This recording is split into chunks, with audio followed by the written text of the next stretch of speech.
Olympic track and field is officially underway, and by now the entire world knows it, because we just witnessed the world's fastest man prove it in the one race that actually matters. That 100-meter dash final was controversially close, but remember, a win is a win, and that's why we hand out gold medals. So yes, Noah Lyles is the world's fastest man, at least until anybody else can prove otherwise, and get to the finish line ahead of him. But this Olympics for him was all about completing the sprint double, and with the 200-meter heats going off less than 24 hours after the 100-meter final, he is the only medalist from that 100 who's coming back in the 200. To be honest with you, the men's 200-meter dash for this Olympics is not wide open at all. Noah Lyles is the third fastest man to ever run that event on the clock, but he's also run the 3 fastest times that any present Olympian on the 2024 starting list has ever run in that event.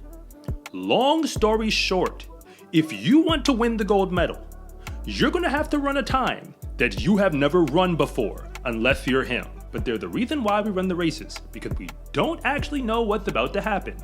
But yes, he is definitely my pick to win the gold, but that doesn't mean that he doesn't have any legitimate challengers. So if you really have plans on beating him, then you probably should have shown us something in the men's 200-meter heats. So let's have a very real conversation about the first round of the men's 200, where every man in those heats is hoping to run a very big PR in the final. But in order to do that, you're gonna have to get there first. And as I break this down, I'm simply gonna go heat for heat, because win factors really don't matter that much on a 200. The only thing that does is qualifying through to the semi-final, and trying to save as much energy when you do. But you're gonna notice something about the results for the men's 200.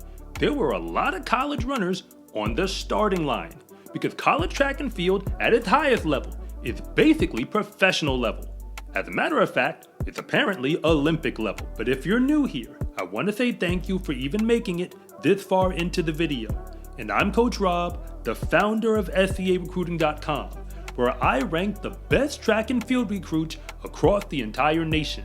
And if anything that I say actually connects with you, it is always greatly appreciated if you would please like and subscribe. But if I don't, just let me know in the comment section, because I try to read them all. So Joseph Fahnbulleh of Liberia kicked everything off in the first heat.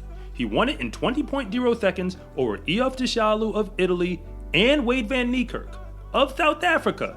Yes, I'm talking about the world record holder in the 400. But Fahnbulleh was also a finalist for the last Olympics in this event, so there's no reason to believe he won't do it again. In Heat 2, Tarsus Orogat of Uganda held off Wanya McCoy of the Bahamas at the line.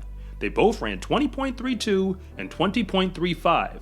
But if those names sound familiar to you, it's because they were both running in college in the SEC conference this past season. Then Letsile Tebogo took care of business in Heat 3. He went 20.10 seconds to win convincingly.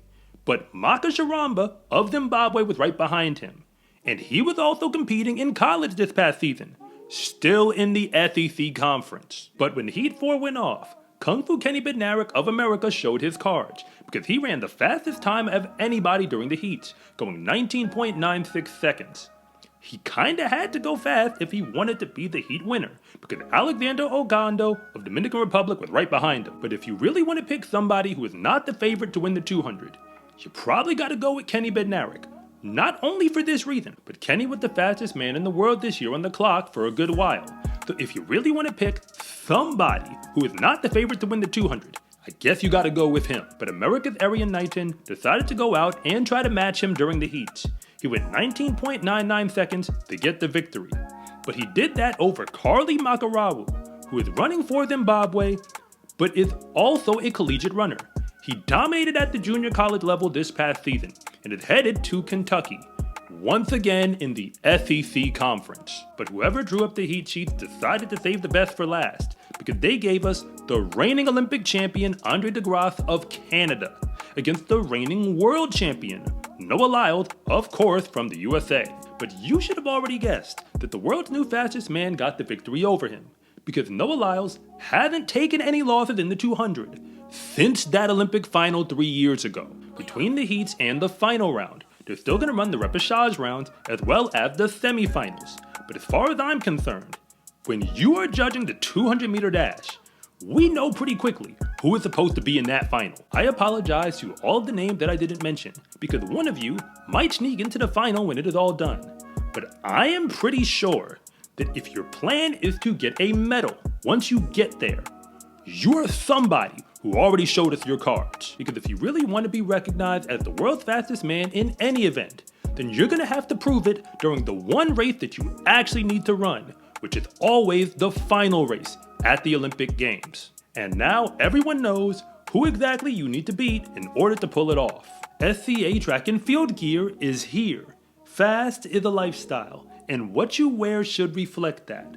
Order yours at scarecruiting.com/shop or use the link in the description below. It's a huge support to me and this channel, so I can continue to make you more content like this. And remember, it is always greatly appreciated if you would please like and subscribe.